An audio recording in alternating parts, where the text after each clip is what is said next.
So, ayun lang ginamit ko guys, yung muriatic acid. So, napaka-effective.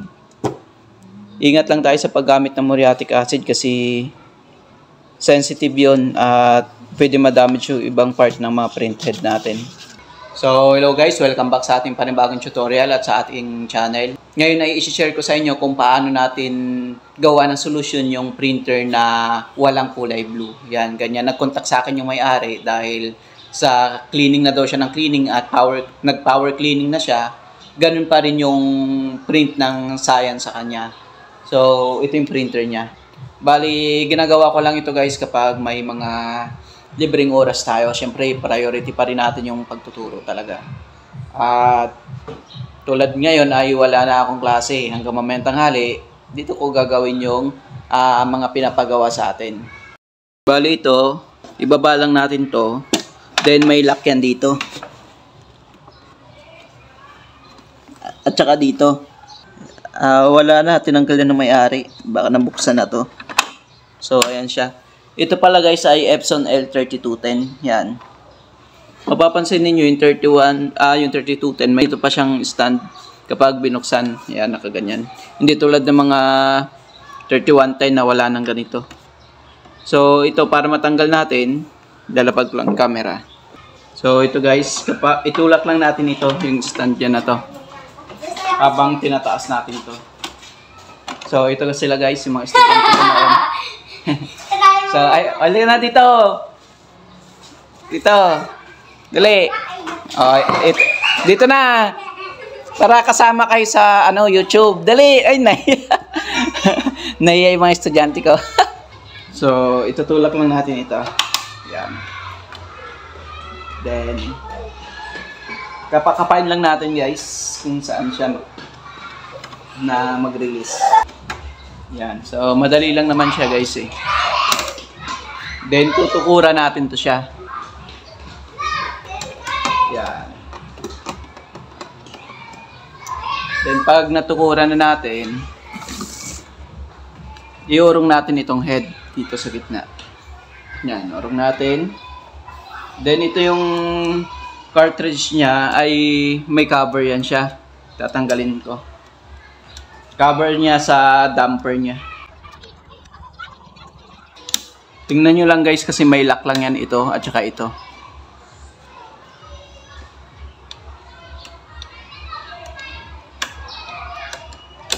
Yan. Then, tanggalin natin plastic na to. So, yan siya, tanggal. Then, ito, may naka-clip lang yan dito sa kanya. Ayan o. Ito, ilain lang natin papunta sa atin. Yan. Yan. Then, pwede na natin tanggalin.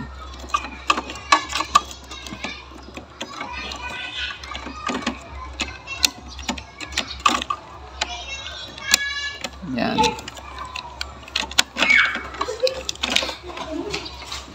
So, dito na! So, ito yung mga estudyante ko.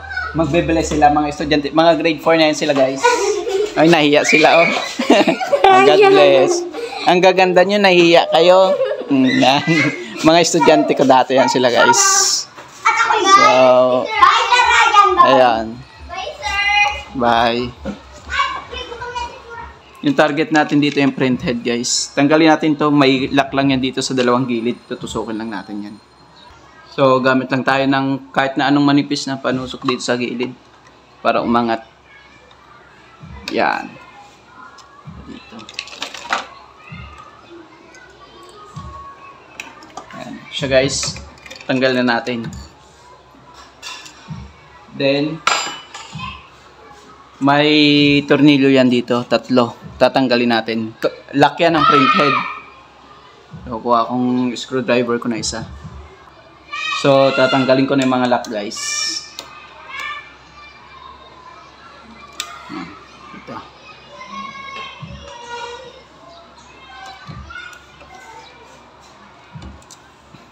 Ito.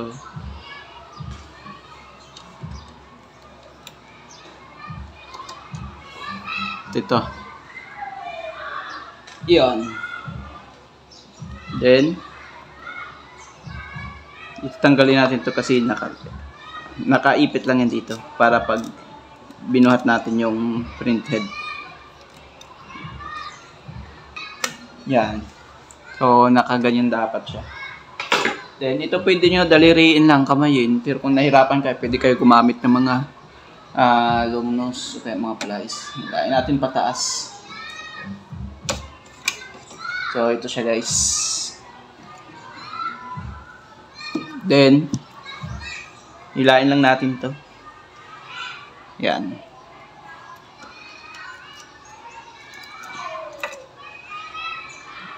So, ito na siya ngayon. Kailangan lang natin ngayon siya ng syringe. So, punta tayo dito sa kusina ako. So, dito tayo sa kusina ako. Ito, may prepare na ako na syringe. Lalagyan ko ng cleaning solution kasi kailangan din yung cleaning solution eh. Ito yung cleaning solution ko guys. Yan. Ilalagyan ko na itong syringe natin. So, lalagyan ko lang. Lalagyan ko lang guys.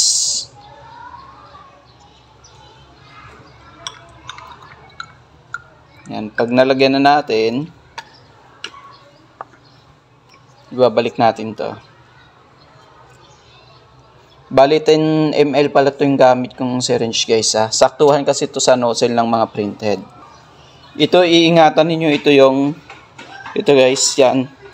Iingatan yung mabasa yan, yung terminal pin nya, kung saan nilalagay yung flex connector. Kasi pag nabasa yan, magiging problema yan at mapapagastos tayo ng malaki. Uusok yan, mag-short.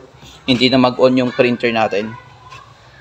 So, ito, hanapin natin dito yung nozzle ng barado, yung kulay blue or cyan.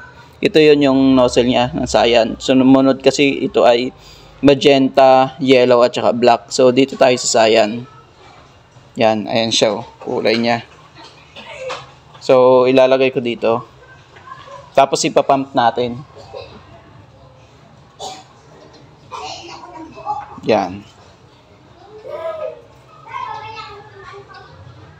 Tapos, pipigain ko guys. Pansinin ninyo yung sisirit siya. Kailangan nasa taas ito. Yan, para hindi umagos pababa yung cleaning solution natin. Kapit ko lang yung camera. Pipigain ko guys. Ayun, barado talaga. Sobrang barado yung color blue niya. Kailangan kasi hindi lumalaban yan kapag pipigain natin. So, ayun.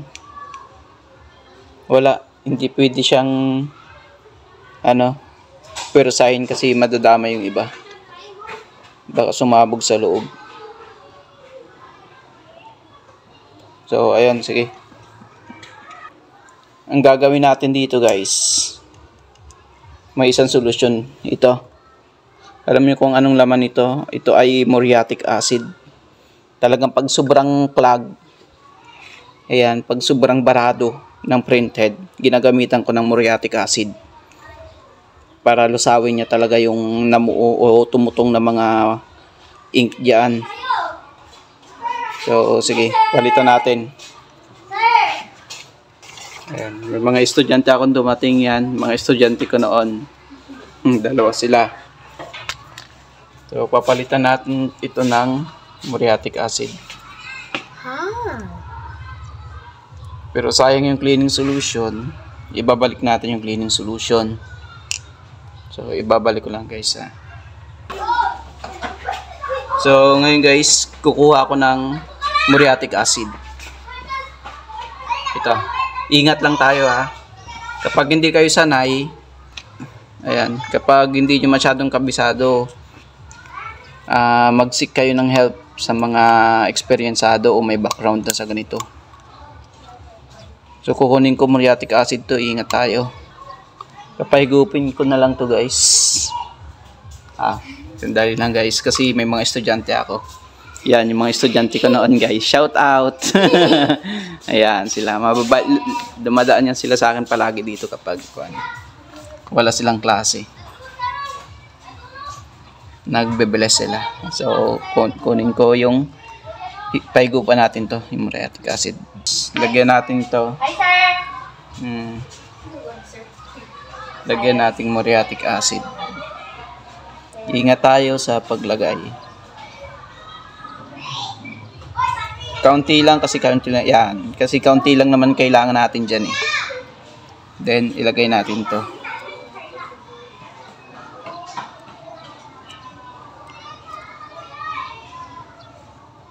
Yan.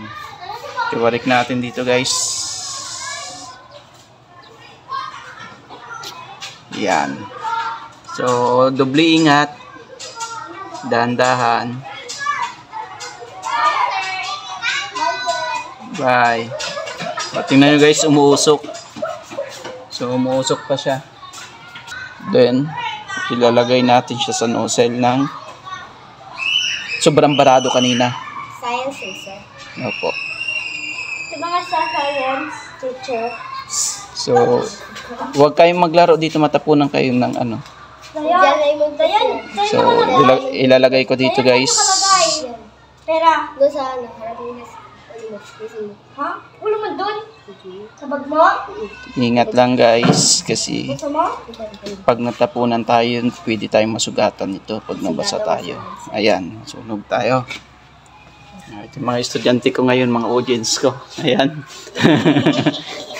Recess nila ngayon. So, pipigain ko guys. Dahan-dahan, ingat lang tayo. Tingnan natin kung mawala na yung bara.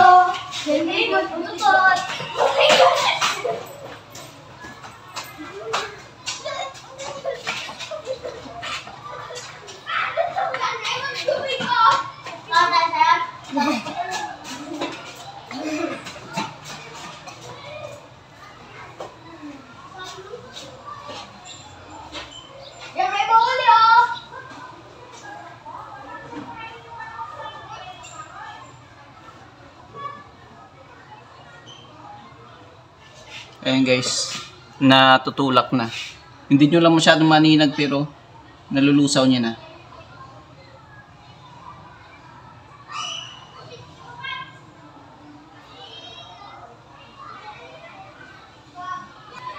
So, palitan na natin siya. Basta, ang mahalaga lang dyan na tulak na. Try natin gumamit na ng tubig. Hello po, sir. Ayaw, di ba kinakape?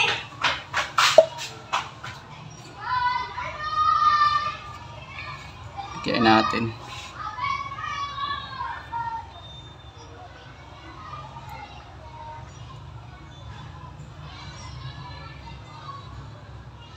So, ayun guys, wala nang kahirap-hirap.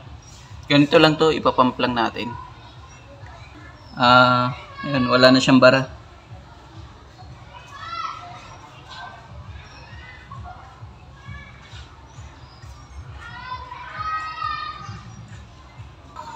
Ayan, maganda na yung sirit niya. So, tapan ko lang muna itong muriatic acid. Muriatic acid to sa bahay, kumuha ko. Sis po, Dito na ako ito. saan sa po dito na may Dilao? Diyan ko sa grade 4. Kukuha muna tayo ng tissue. Kailangan muna natin to punasan. Thank you. Ayan, mga estudyante ko yan. Nagpatulong ako yan. Mabait. Nabasa na. Sige ate, ayan mo lang. Yan, ihiwalay mo lang yung nabasa ha. Yan, tapos pakiipitan ng ano. Yung, yan, pakiipitan ng mabigat na yan. Yan. Okay na.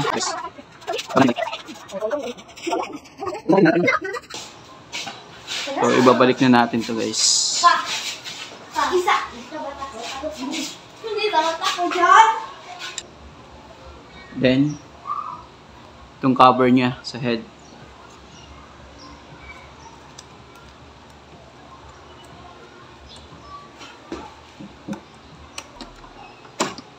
Pwede na nating ibaba guys. After nito,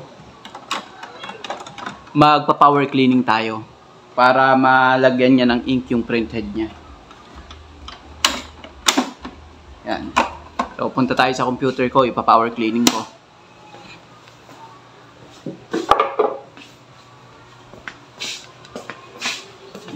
Dito tayo.